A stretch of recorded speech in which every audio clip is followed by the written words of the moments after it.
let's be clear. Weddings don't turn people into monsters. They just expose the monsters that are already there. Friendships get tested. Families get messy. Roles that sounded honorary start coming with a real cost. Financial, emotional, and sometimes even a little mental. Today, we're calling out the drama no one wants to talk about. The friends who disappear. The parents who buy opinions. The wedding parties who are over it. And the truth that no one likes to hear. If you ever felt like, why is everyone losing their mind? Well, then this episode, it's for you. Why do weddings amplify every single thing? It's a loaded question. It is a loaded question. I don't understand what happens or what does the term or the word wedding bring that changes all these behaviors in people. I hear wedding and I think pressure cooker. Something about a wedding just gets everyone in this heightened state, high expectations, and limited timeline and sometimes funds, right? Yeah. I mean, the weddings are stressful overall, right? Yeah.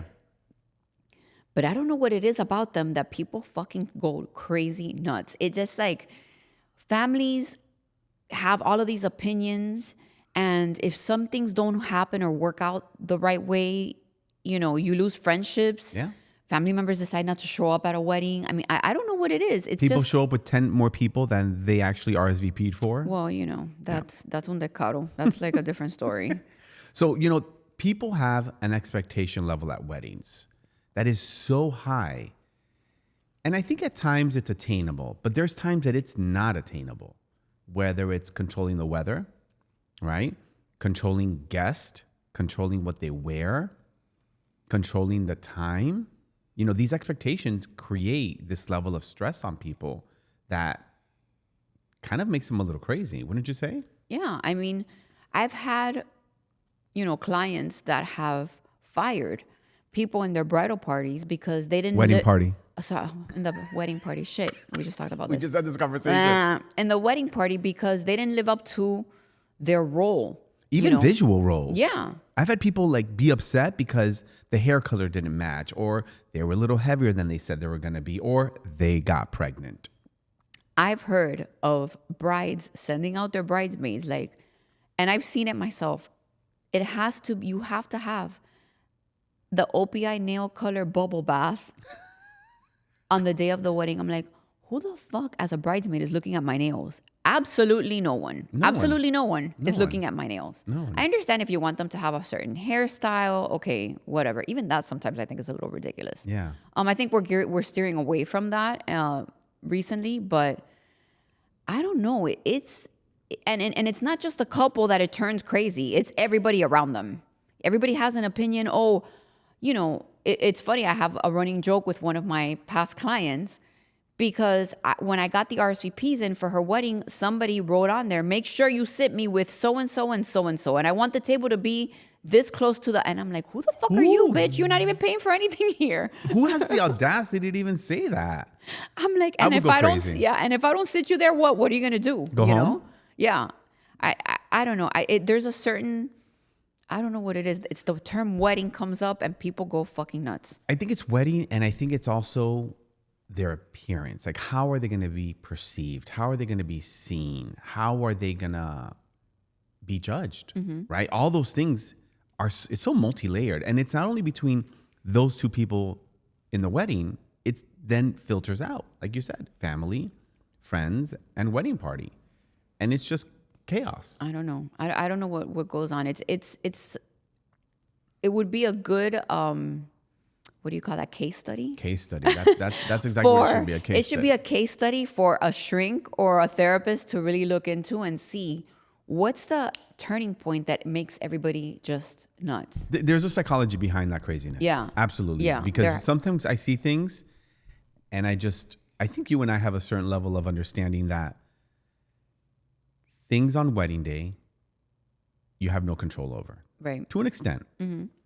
And you just have to let it flow through you, not be phased. I've had moments where my camera falls out of my hands and breaks. I don't miss a beat. I grab my second camera and I keep working, because to create any level of stress around that, who's it going to serve, right? I've had cases when the dress rips in front of me for the bride, and I just say, we got this, and we figure out how to fix it. You can't let it ruin you, at least you and I, because we do this all the time. Right. But people get so bent out of shape that I was doing a wedding and there was a situation with the planner doing something different than what the bride wanted in this particular area of the reception cocktail hour. And when the wind came by and knocked things over, the bride was visibly upset. And I'm trying to go through this process and joke with her and laugh with her and have fun with her and, the groom, and just kind of like, get past it, because what can you do? It's happened. She took a couple of minutes to kind of come out of that moment of just not happy, upset, frustrated. And I get it. There were other things that led up to that weren't working well for her, that she wasn't happy with that planner. I get it. But I was trying to get her to see, enjoy. Yeah. You've put so much time and energy into this wedding day. Enjoy this moment. We're going to get some great photos. Have fun. And it did take her almost 2 to 3 minutes to kind of just... Listen, there's a lot of intensity that already goes on in that day. And as a vendor, listen, this weekend I just had a three-day event. There were a lot of emotions, and a lot of things that we've had to deal with. As a vendor, we're old school. We've already been doing this for 20 plus years, so we know how to handle it. Now, for those that are up and coming, this industry is not for everybody.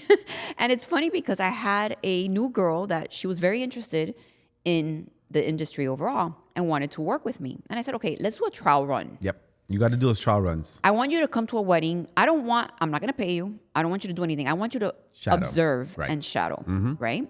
And with that observation and that shadowing, you need to see if this is for you more than anything. And a lot of crazy shit happened that day. Yeah. She handled it like a pro. And at the end, she stayed. I didn't tell her to stay till the end of the night. She stayed till the end. And she's like, I love this. I was like, then you are our type of crazy. Yeah. Welcome to the community. Welcome to the community to the circus. Crazy as fuck people. Welcome to the circus, a regular show. Now, exactly. I'll tell you this. Where I think there are issues and stresses is amongst the family. Let's talk about and dive a little bit into how family and friends react when they are invited to partake in a wedding overall. You mean to be part of the wedding party, correct. I almost said bridal party again. No. To be part of the wedding party or have any type of role in the wedding. Sure. Parent, cousin, a reader, this, etc. Singing at the wedding, what have you. And I want to bring this up because there's a big PR situation going on with the Beckhams. Oh, that's you're touching on very and interesting. It's blown completely up, and it's her side, the mom's side, and going back and forth. But apparently, just to refreshen everybody's memory, if you haven't seen it in the news, the Beckhams their son got married. I think it was 2 years ago. Here in Miami, right? It was here in Miami. Yeah. Or up north a little bit. But it was 2 years ago. And when it happened, apparently, Mark Anthony, my man, nothing against him. This has nothing, it's not his fault. She adores him. I don't think it is his fault. He went up to sing and said, okay, now we're going to call the most beautiful woman in the room to dance with, I think Brooklyn is his name. And calls up the mother of the bride. Bride runs out the room because I think it was supposed to be time for the first dance. So mom goes and dances with him. And again, this is hearsay. Manolo and I were not at the wedding. This is us listening to, hearing the whole story TikTok. and the whole PR. Yeah, TikTok University. And after that night, I think they haven't spoken. And there has been a lot of controversy as to she ruined the wedding. The wedding was about her. How dare she, etc. So that's what got us to thinking, okay, we have seen this happen. I have experienced it. I was the crazy sister. Was? To weddings. Was? I am. I don't give a shit. I own it. She is a crazy sister. But absolutely. I do see I have seen with my clients a lot of friendships fall through and end because either they couldn't fill the role financially or just weren't that type of person. And listen, I'll give you one of my own stories. One of my closest friends got married. I was only a bridesmaid. I was not the maid of honor.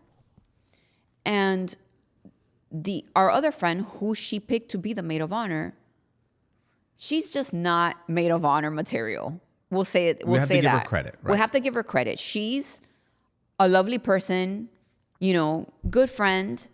But when it came to doing things like bridal showers and, bachelorette parties and being the one that got everybody in sync, that just wasn't in her personality. Right. And you can't hate her for that. Sure.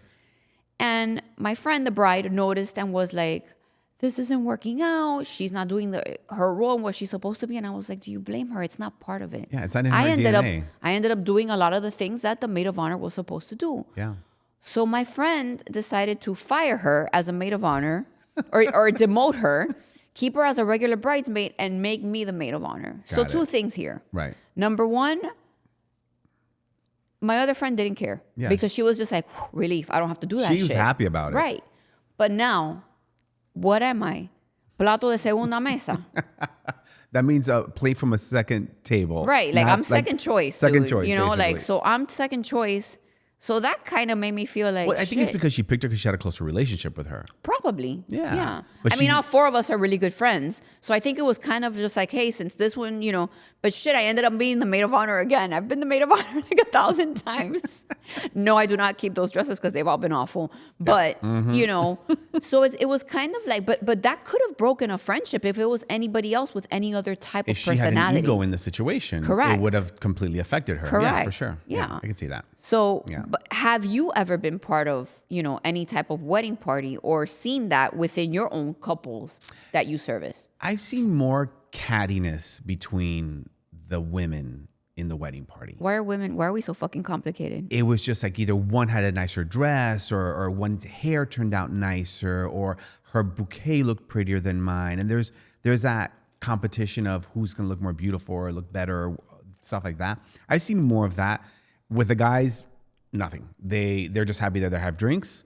They're happy to party. They're happy to get to the reception and dance on the dance floor. That's what they're more happy about. The women, sometimes I see more of that between them. Yeah, not. I'll tell you this, with the males, I have seen with the father of, like the fathers, like it's kind of like a challenge of like who's giving the welcome toast and who's speaking first. Mm-hmm. And I've seen them get insulted and walk out of the room and get into fights with their children. Why him? Why not me?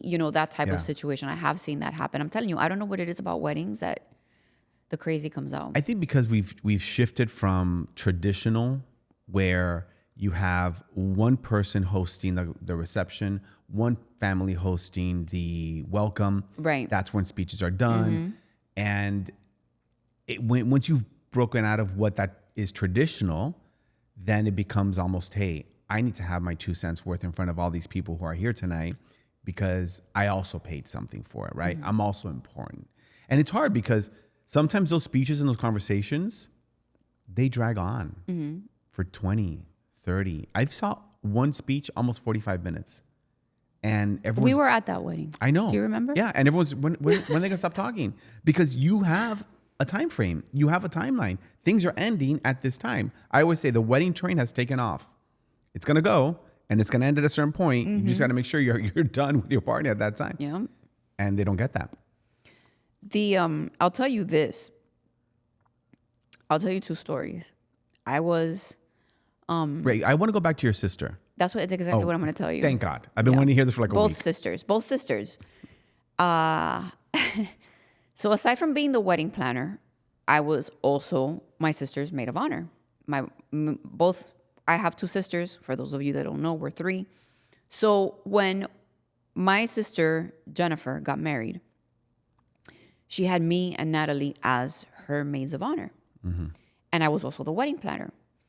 This is, oh God, my sister's been married for like over 15 years. I was 30, that's 19 years ago.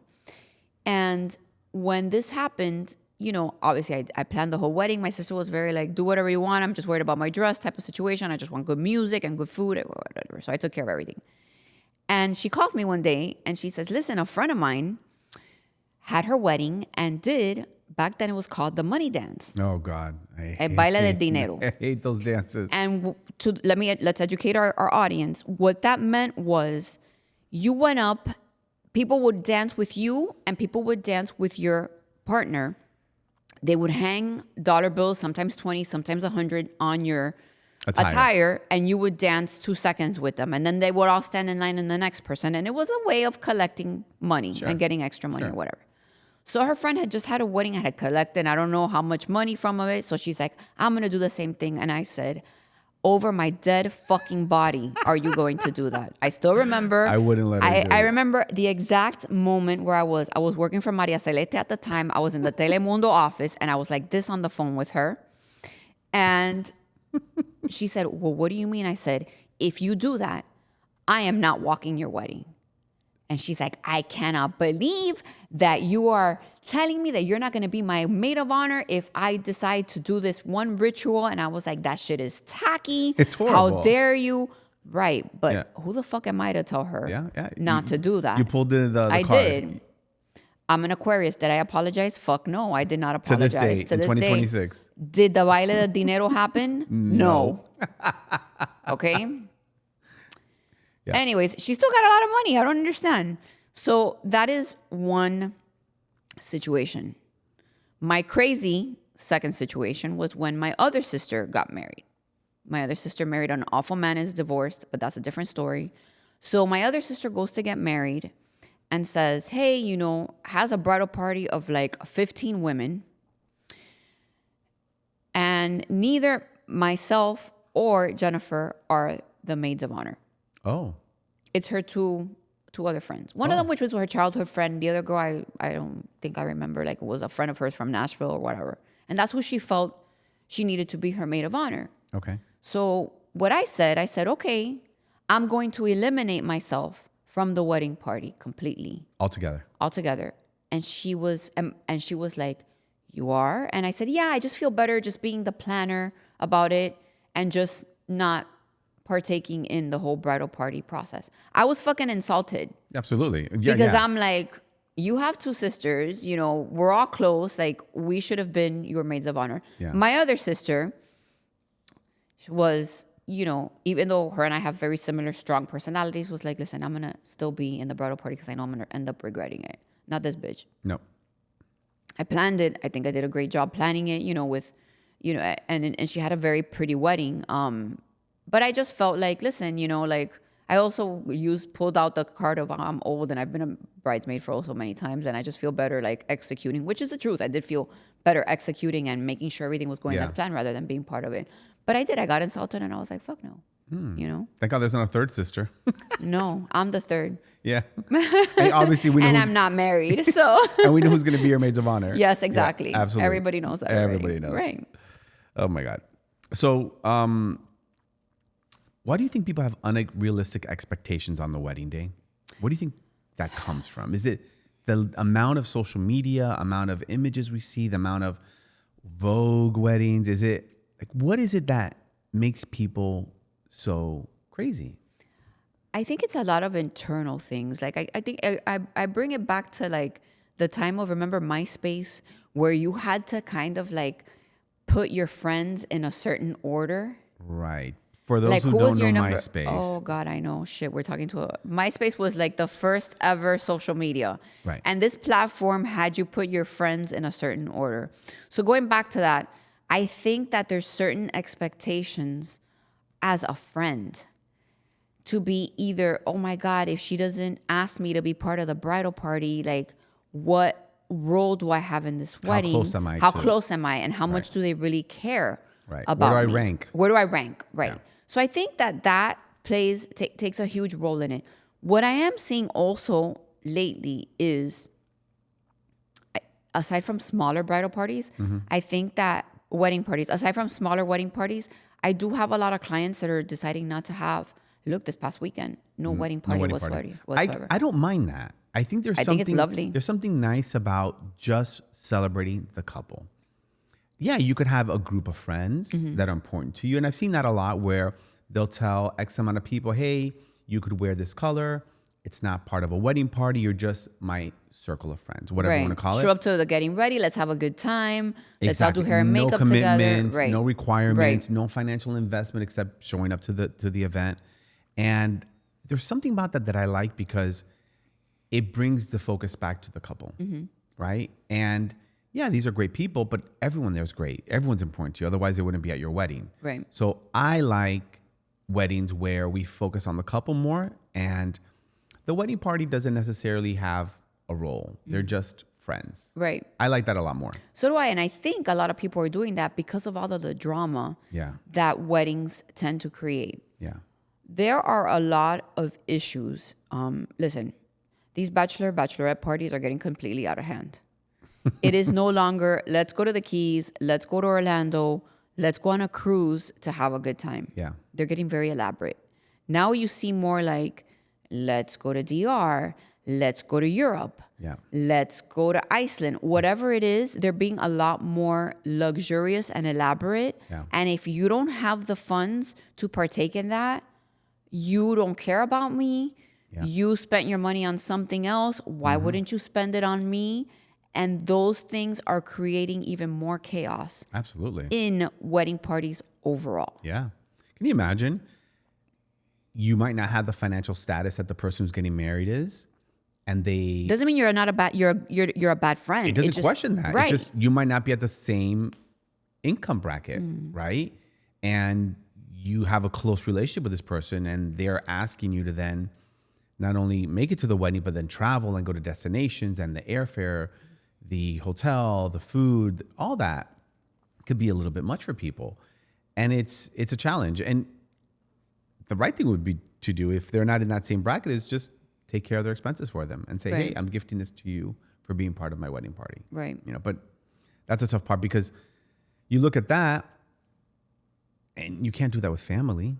Family is there. Right. And they're the ones that sometimes are the biggest issues Right. because they want what they want. And if they paid for the wedding, oh shit, you're in trouble. There's that pull of, well, you know, and I have a client currently going through it right now where she's like, I don't have a huge opinion. I can't have a huge opinion because I'm not paying anything in this wedding, you know? So it's an internal struggle. Yeah. She's trying to keep everybody happy, but make herself happy too. You That's know? a hard one. Yeah, and we have parents that are old school. Weddings are supposed to be a certain way. Yeah. They have certain traditions. Everything should be whites and greens and not in these crazy color schemes that you're thinking of. But they're the ones that are putting up the money. So it becomes a battle too. Another huge battle that we see a lot is divorced parents. You know, I'll never... And when they have a new partner or Well, married. I was just going to say, I'll Yeah. never forget, I had a wedding once. Oh, my God. And apparently, which I found out that day as I'm lining up the bridal party, dad cheated on mom and was walking down with the mistress. And the mom is screaming at me, telling me, make sure you don't put me anywhere near him. And he's like, I need to be first because I'm paying for the wedding. And it was just a shit show. a shit show. So that's another layer of drama that Yeah. goes into the wedding Absolutely. overall. I don't know what you've seen and you've experienced, you know, when you're taking these pictures and they give you the family shots Yeah. and it's like, keep these people away from each other. When they ask me that, I'm like, I love this for me. Thank you for making my life so much harder. Take an extra assistant that day. An extra assistant. But what I end up doing is I do something a little calculated. I create a photo captain for each side of the family. Someone who knows the families better than I do and could help gather people. And for those of you who do weddings and do photography, get a photo captain assigned the wedding day to help with the families because it's not you who's running around. The planner doesn't always know these people and the couple needs to be in front of you. So for me, those photo captains are so invaluable to help prep the people, put them in order, get them ready for the next photo, and take care of those nuances that I'm never going to be privy to. Or when I am privy to it, I'm going to forget because I have other things I want to focus on, which is the couple and their photos. So those moments do get a little stressful, But having those people in place with you, photo captains and other people to help buffer that, make a world of a difference. But I had a couple, while they're in front of me, they wanted a photo with both mom and dad. Although mom and dad had been separated and were already in relationships, the mom and dad weren't the ones so much out of place as were their significant others. They're just like, well. It's like, relax. These are her parents. They gave birth to her. Let her have this moment. You'll come in another photo and take care of your photo with them now that you're part of the family. Right. I don't understand how they don't put themselves in that role. Their shoes, yeah. You know, in their shoes and be like, okay, like I also have parents, you know. Yeah. And maybe my parents, you know, were together forever, and I don't know what it's like to be a kid, a product of a divorced couple, Right. you know. So there's a lot of selfishness that goes on, and people don't think of what this is doing to their kids. Yeah. You know. And I think it boils down to, what are other people going to say and think of me? Right. Right? Right. Why is they're taking a photo with their ex? Well, that's because that's their child. Right. It's not that Yeah. complicated. They had a history. They had a child or Right. children together, you know. And it's been awkward because I've been in that situation where couple wants to take pictures with their parents. Parents are split up, but they also want their siblings in it. They don't want the significant others Yeah. in it, you know. And I think you have to understand that, like, you're going back to a childhood, Right. you know, that where you grew up with your family. Yeah, your core. Your core group. Yeah. And it doesn't mean that they don't care about you as a step parent. Yeah. It just means that that's a memory for them that they want to keep. Yeah. You know, and Absolutely. And let's be real, you know.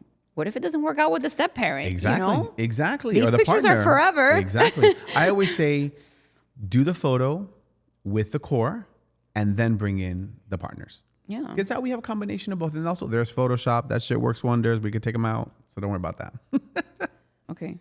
So what I want to talk about next has to do with using money as leverage. I don't know. I find it so hard when you say, I'm going to help contribute to this wedding. Mm-hmm.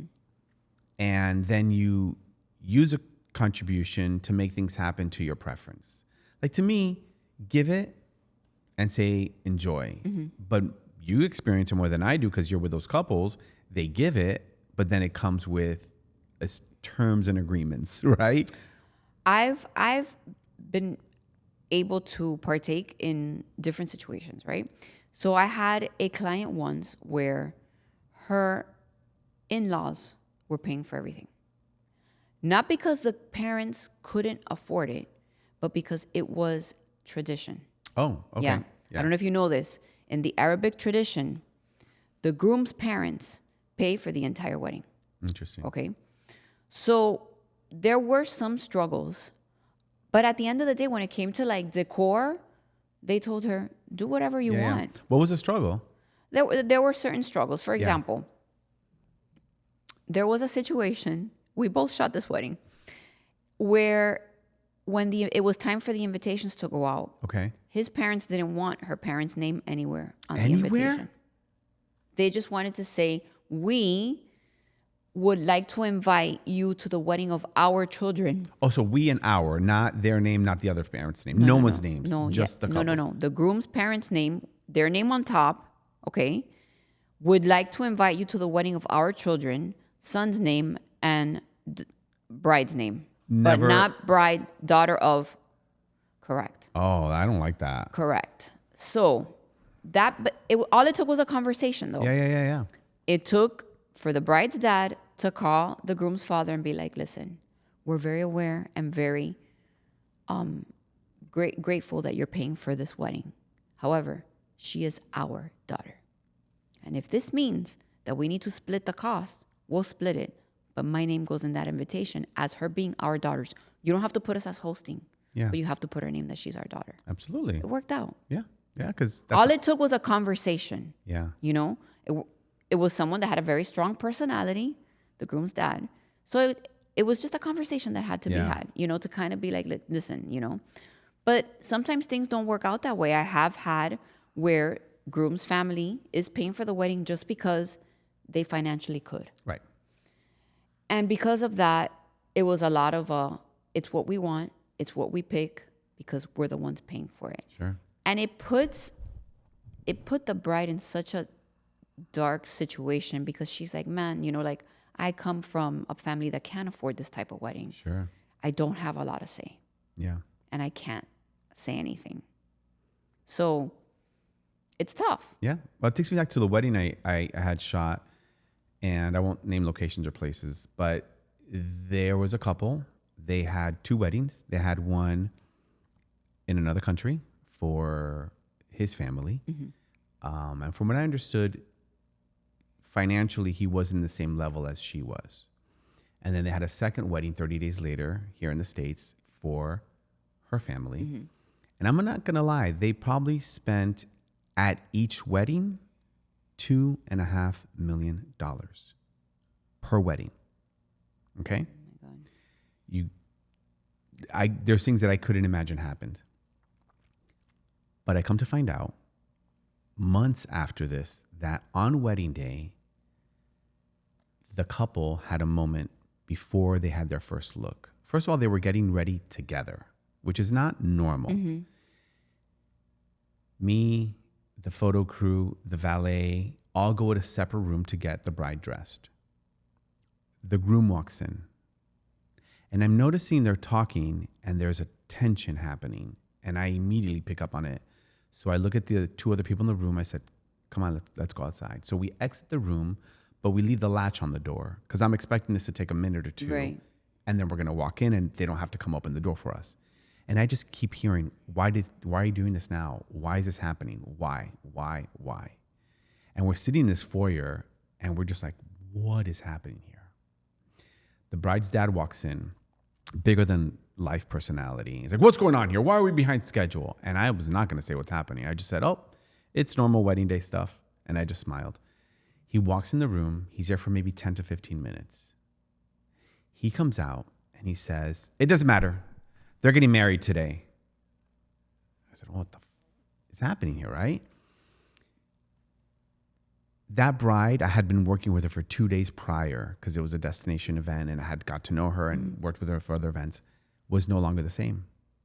She didn't smile the same. She never made eye contact with the groom again the entire night. Every time she smiled, it was just fake smile. And my heart broke for her.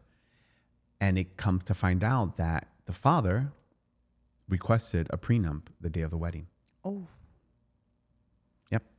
That was, everyone was just going, what happened to this couple? Because they no longer had the same chemistry at all.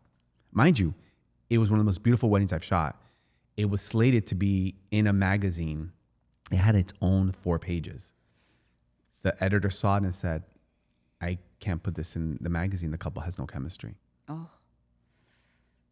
It was, Awful. I would have gone back and flown over to shoot it again, but it was horrible. Awful. Horrible. That's one of the worst experience I've had on a wedding day.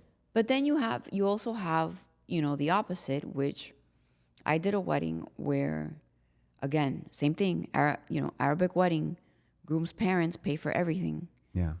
And bride didn't really care. But she was so in love with him Yeah. that all she cared about was who was doing her hair and makeup and her dress. That's it. How she's going to look. That was it. Yeah. I said, oh, let me show you what your mother-in-law is doing. And she was like, oh, it's beautiful, whatever she wants. Didn't care. That's amazing. It was a stunning wedding. Yeah. Like probably one of the most stunning weddings I've ever done. Yeah. But she was like, they're paying for it, whatever they want. Didn't really have a lot to say at the tasting. Oh, this is good, this is that.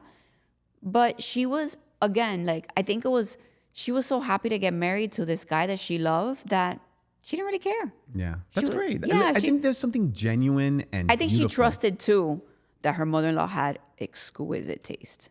She was probably helpful. like, this is not going to look like shit, which sometimes is not the case. Yeah. If you marry into that, then there could be some benefits to that for sure. So let's talk about the best sides of weddings because, definitely. all we do is talk shit about the worst of it. People are like, why am I getting married? Crazy ass people come out. My sisters aren't going to talk to me if I don't put them up front. Like, what is going on? My friends are no longer my friend. Listen. But I think that's part of our platform is exposing the not so pretty. Right. Because guests see the beautiful. Yeah, because social media makes you see everything that's like absolutely stunning and visually appealing, and you're thinking this is going to be the best day of my life, not knowing everything in the background that has to lead up to it. But we promise you, there's good. There's good, and weddings are beautiful.